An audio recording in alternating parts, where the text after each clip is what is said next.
Okay, so ಇವತ್ತು ನಾವು P and L account ಅನ್ನ ಕಲ್ತ್ಕೊಳ್ಳೋಣ. ಪಿ ಅಂಡ್ ಎಲ್ ಅಕೌಂಟ್ ಅನ್ನ ಕಲ್ತ್ಕೋಬೇಕು ಅಂತಂದ್ರೆ ಫಸ್ಟ್ ಆಫ್ ಆಲ್ ಇಲ್ಲಿ P and L account click ಮಾಡ್ಕೊಳ್ಳಿ. ಮೌಸ್ ಅಲ್ಲಿ ಆದ್ರೂ ಮಾಡ್ಕೋಬಹುದು, ಇಲ್ಲ ಪಿ ಅನ್ನ ಪ್ರೆಸ್ ಮಾಡಿದ್ರೆ ನಿಮಗೆ ಪಿ ಅಂಡ್ ಎಲ್ ಅಕೌಂಟ್ ಬರುತ್ತೆ.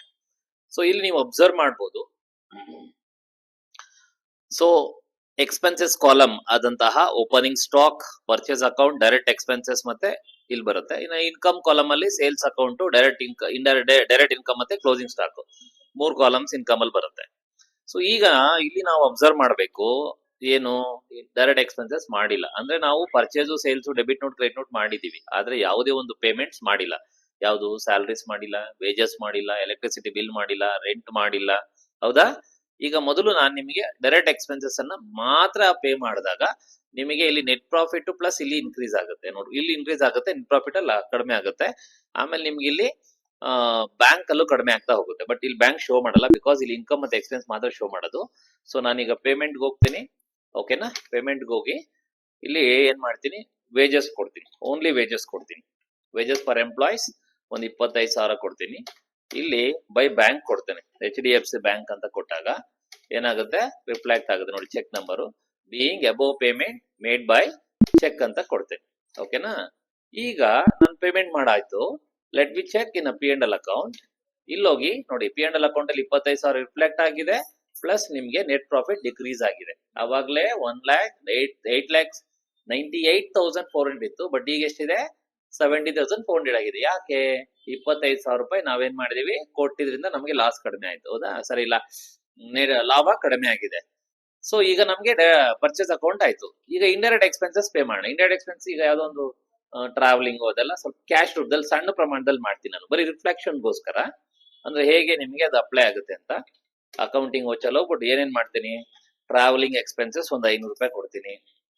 ಆಮೇಲೆ ಮತ್ತೆ ಡಿ, ಓಕೆನಾ, ವಾಟರ್ ಎಕ್ಸ್ಪೆನ್ಸಸ್ ಅಡ್ಮಿನ್ ಒಂದು 500 ರೂಪಾಯಿ ಕೊಡ್ತೀನಿ. ಹಂಗೆ ಇನ್ನೊಂದು ಹೋಗೋಣ, ವಾಟರ್ ಎಕ್ಸ್ಪೆನ್ಸಸ್, ಡೈರೆಕ್ಟ್ ಎಕ್ಸ್ಪೆನ್ಸಸ್ 1,000 ಮಾಡೋಣ. ಅವಾಗ ಡೈರೆಕ್ಟ್ ಎಕ್ಸ್ಪೆನ್ಸಸ್ಗೆ 26,000 ಆಗುತ್ತೆ ನೋಡ್ಕೊಳ್ಳಿ.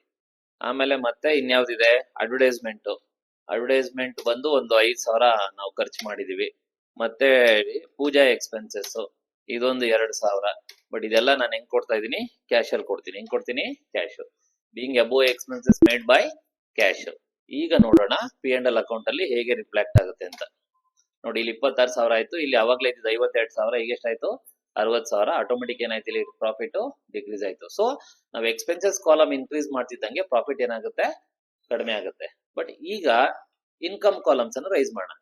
ಇದು ಇಂಪಾಸಿಬಲ್ ಥಿಂಗ್ಸ್, ತುಂಬಾ ರೇರ್ ಅಲ್ಲಿ ನಮಗೆ ಡೈರೆಕ್ಟ್ ಇನ್ಕಮ್ ಬರುವಂತದ್ದು. ಯಾಕಂದ್ರೆ ಡಿಪೆಂಡಿಂಗ್ ಅಪಾನ್ ಕಂಪನಿ. ಈಗ ನೋಡಿ, ಸಹಾರಾ ಎಜುಟೆಕ್ ತಗೊಂಡಾಗ ನಮಗೆ ಫೀ ಮುಖಾಂತರ ಅಷ್ಟೇ ಬಿಟ್ಟು ಬೇರೆ ಯಾವುದೇ ರೂಪದಲ್ಲೂ ನಮಗೆ ಇನ್ಕಮ್ ಬರೋದಿಲ್ಲ.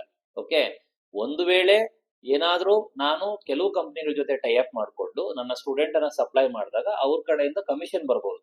ಆ ರೀತಿ ಬಿಟ್ರೆ ಅದು ವೆರಿ ರೇರ್ ಕೇಸ್, ಅದು ಆತರ ಆಗುವಂತದ್ದು. ಆತರ ಟೈ ಅಪ್ಮೆಂಟ್ ಅಲ್ಲ, ಕೆಲವು ಆರ್ಗನೈಸೇಷನ್ ಮಾಡ್ಕೊಳ್ತವೆ. ಸ್ವಲ್ಪ ರಿಸ್ಕಿನೂ ಇರುತ್ತೆ, ಅದಕ್ಕೋಸ್ಕರ ಅದು ಮಾಡೋದು. ಸೊ ನಾನೀಗ ಸುಮ್ನೆ ಈ ರಿಫ್ಲೆಕ್ಷನ್ಸ್ಗೋಸ್ಕರ ಡೈರೆಕ್ಟ್ ಇನ್ಕಮ್ ತೋರಿಸ್ತೀನಿ ನಾನು. ಫೀ ರಿಸೀವ್ಡ್ ಹೆಂಗೆ ಅಂತ ತೋರ್ಸೋಣ.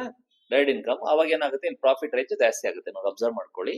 So go to accounting voucher, F6 receipt, credit ಯಾರು, ಎಕ್ಸಾಂಪಲ್ ಫೀ ಎಷ್ಟು, ಒಂದು 25,000 ಫೀ ಬರ್ಲಿ.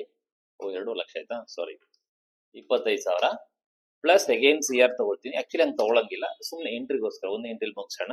ಒಂದು ಸರ್ವಿಸ್ ಚಾರ್ಜ್ ಒಂದು 25,000, ಒಟ್ಟು 50,000 ನಮ್ಮ ಬ್ಯಾಂಕಿಗೆ ಬಂದಿದೆ ಅನ್ಕೊಳ್ಳೋಣ. ಬಂದಿದ್ಯಾ? Being above amount received by cheque. ಈಗ ನೋಡಿ, 50,000 ನಮ್ಗೆ ಇನ್ಕ್ರೀಸ್ ಆಯ್ತು. ಎಲ್ಲಿಗೆ ರಿಫ್ಲೆಕ್ಟ್ ಆಗುತ್ತೆ ಅಂದ್ರೆ P and L account reflect ಆಗುತ್ತೆ. ಒಂದು ನೀವು ನೋಡ್ಬೋದು, ಡೈರೆಕ್ಟ್ ಇನ್ಕಮ್ ಅಲ್ಲೇ 50,000 ಬಂದಿದೆ, ಪ್ಲಸ್ ಇಲ್ಲಿ 50,000 ಆಡ್ ಆಗಿದೆ. ಹಾಗೆ ಇಂಡೈರೆಕ್ಟ್ ಇನ್ಕಮ್ ಅನ್ನ ಆಡ್ ಮಾಡೋಣ. ಇಂಡೈರೆಕ್ಟ್ ಇನ್ಕಮ್ ಅಲ್ಲಿ ಯಾವ ರೀತಿ ಇರುತ್ತೆ, ಇದು ಅಷ್ಟೇ ತುಂಬಾ ರೇರ್ ಎಂಟ್ರೀಸ್.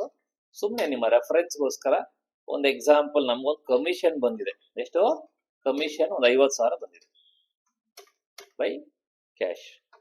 ಹೆಂಗ್ ತಗೊಂಡಿದೀವಿ, being commission received by cash. ಈಗ ನೋಡಿ, ಆ ಕಾಲಮ್ ಫಿಲ್ ಆಗುತ್ತೆ ನಿಮ್ಗೆ ಪಿ ಅಂಡ್ ಎಲ್ ಅಕೌಂಟ್ ಅಲ್ಲಿ. ಮೇಡಮ್ ಗೊತ್ತಾಗ್ತಿದೆಯಲ್ಲ? ಓಕೆ, ನೋಡಿ, ಇಂಡೈರೆಕ್ಟ್ ಇನ್ಕಮ್ ಅಲ್ಲಿ 50,000 ಬಂತು, ಪ್ಲಸ್ ಇಲ್ಲಿ ಪ್ರಾಫಿಟ್ ಏನಾಯ್ತು, ಆಗ್ಲೇ 14,000 ಇದ್ದು ಈಗ 64,000 ಆಯ್ತು. So this is nothing but P and L account. ಅರ್ಥ ಆಯ್ತಾ ನಿಮ್ಗೆ? Thank you.